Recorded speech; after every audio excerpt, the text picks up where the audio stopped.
Pemirsa, dalam waktu dekat, Direktorat Tindak Pidana Ekonomi Khusus Bareskrim Polri akan memeriksa mantan Menteri SDM Purnomo Yusugiantoro. Purnomo akan diperiksa sebagai saksi terkait perkara dugaan korupsi penjualan kondensat bagian negara yang melibatkan PT TPPI, SKK Migas, serta Kementerian SDM.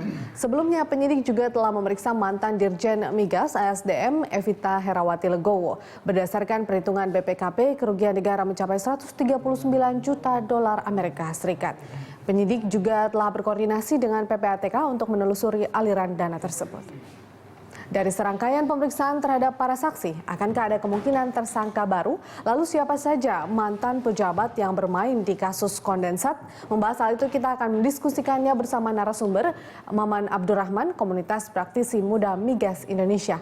Baik Kang Maman, terima kasih sudah hadir di Prime Time Talk. Kita membahas tentang kasus, mungkin bisa dikatakan ini juga salah satu dari mega proyek yang lain lah, yang kemudian melibatkan mungkin banyak pejabat negara yang masih diperiksa sebagai saksi. Tapi kalau Anda melihat kasus TPPI ini, kan sebelumnya juga sudah diperiksa Evita Legowo, kemudian Polri juga atau Bareskrim juga akan rencana memeriksa Purnomo Yusugiantoro. Bahkan ada nama Sri Mulyani yang sempat disebut-sebut juga akan coba dikonfirmasi terkait dengan beberapa, kalau tidak salah ada tanda tangan Ibu Sri Mulyani yang ikut menyetujui kemudian kontrak kerjasama antara TPPI dan SKK Migas.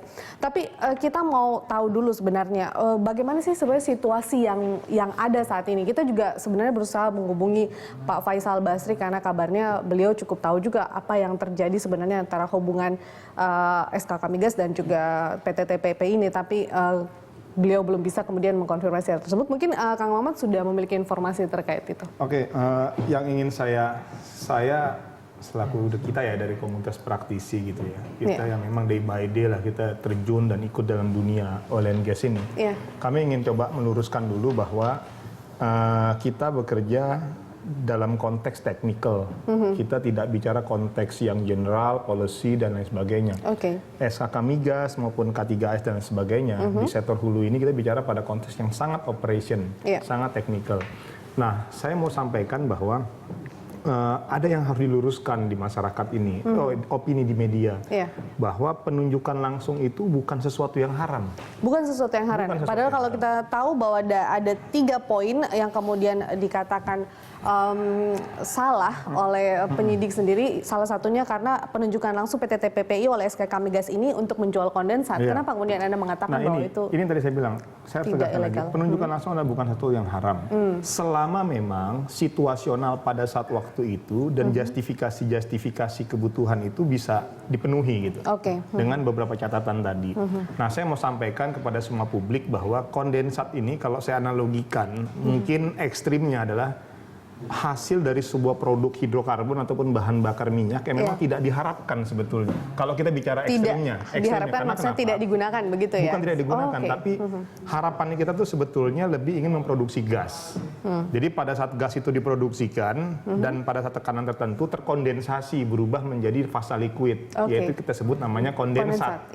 Nah, jadi pada saat karena tingginya produksi gas kita, tapi jadi pada saat produksi gas itu terproduksikan kondensat, akhirnya ada pertanyaan, mau dikemanakan kondensat ini? Itu satu. Yang kedua, mau kita taruh di mana kondensat ini? Itu salah satu justifikasi yang mungkin itu yang kita perlu tahu begitu ya. Nah, yang ketiga saya mau sampaikan begini juga. Kita punya kilang.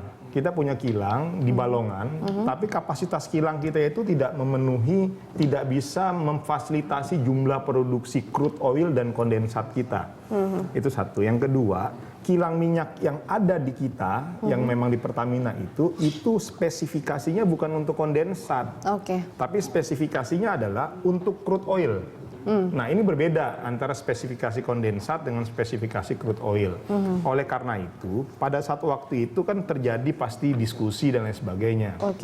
Kenapa sih kondensat ini akhirnya ditunjuk langsung dan bla bla segala macamnya. Tapi kemudian dalam hal penunjukan langsung ini artinya bahwa ini juga kan meskipun kondensat ini satu zat yang tidak digunakan lah di dalam negeri. Bukan tidak digunakan, tapi sebetulnya kita tuh mau produksikan gas, tapi pada saat kita mau produksikan gas, ada berubah gas itu menjadi kondensat pada saat lagi di sumur itu. Nah, ini tadi saya bilang, Mbak, berarti kan harus dimanfaatkan semaksimal mungkin ini.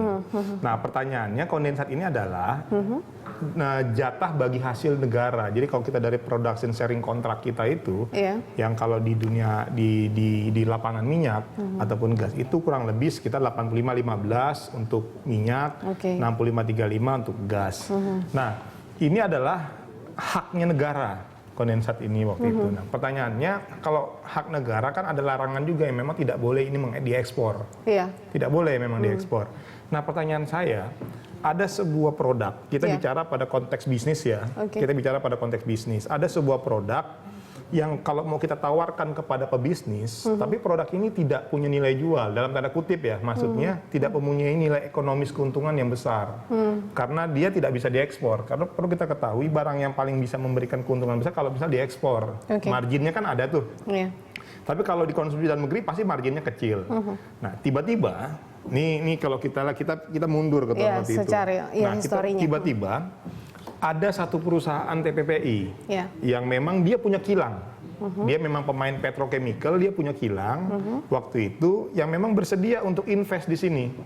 Artinya TPPI calon tunggal yang kemudian bisa atau mau bisa saya membeli bilang seperti itu. Ada salah satu pemain yang memang siap berinvestasi dengan segala resiko waktu itu. Karena kan kalau memang dari garis koordinasinya tetap saja kemudian artinya kalau memang ada beberapa pihak yang mau membeli kondensat itu harusnya tetap dilakukan tender kan begitu kan. Tapi pertanyaannya siapa yang tertarik? Kalau misalnya dia mau beli kondensat dari pemerintah misalnya dari dalam hal ini dari pemerintah ya, tapi tidak ada margin yang bagus gitu, karena nggak bisa, margin yang paling bagus itu kalau diekspor. Nah, tapi ini untuk dikonsumsi di dalam negeri. Nah, pertanyaan simpel aja, pasti sedikit yang tertarik untuk investasi di sini. Nah, itu satu. Nah, lalu di sini tadi saya bilang pertanyaannya di TPPI ini itu ada 65% saham pemerintah sebetulnya, notabene dari Kementerian Keuangan. Yang kalau kita lihat itu PT PPA itu pengelolaan aset saya, ya tapi kurang lebih seperti itu, ada PT PPA di situ. Artinya PT TPP ini milik pemerintah juga atau majoritinya?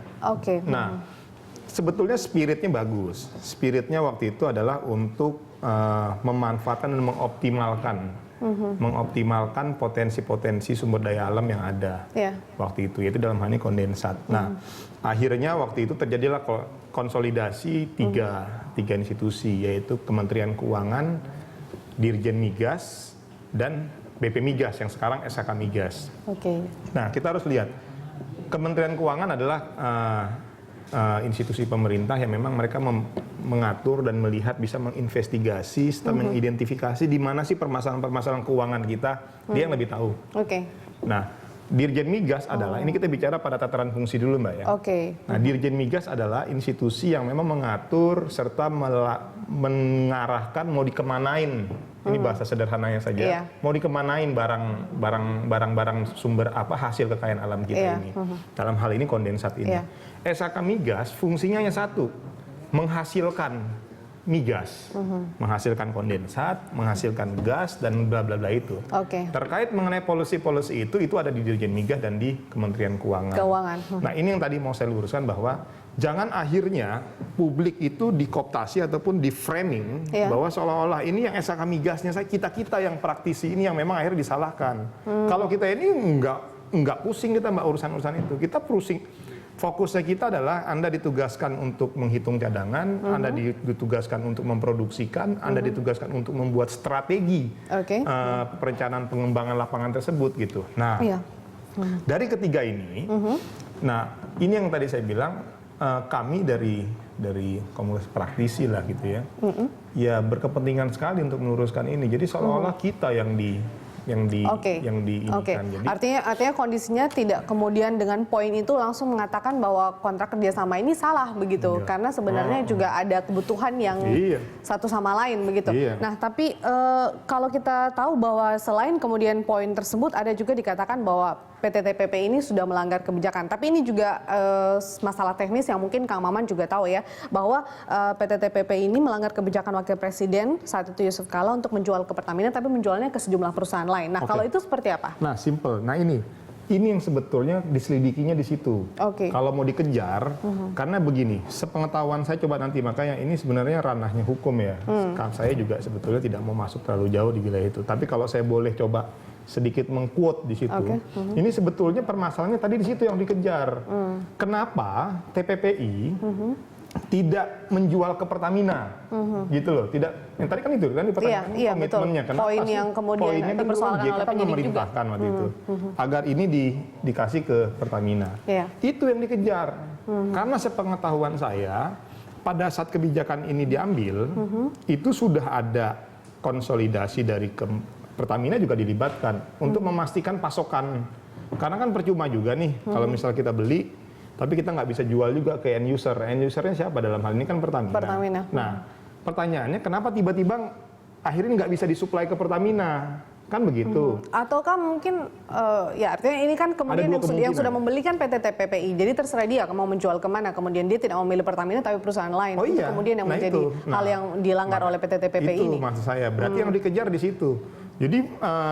Jadi maksud saya kalau saya melihatnya Ya. view-nya penekanan untuk penyelidikannya itu di situ. Kenapa sih kok ini tidak jadi disuplai ke Pertamina? Nah, itu kan harus dicek. Pertamina sebagai pihak Apakah- yang seharusnya menerima pun Nah, itu. tidak. Nah, apakah Pertaminanya yang ingkar Oke. atau TPPI-nya yang ingkar, kan di situ. Oke.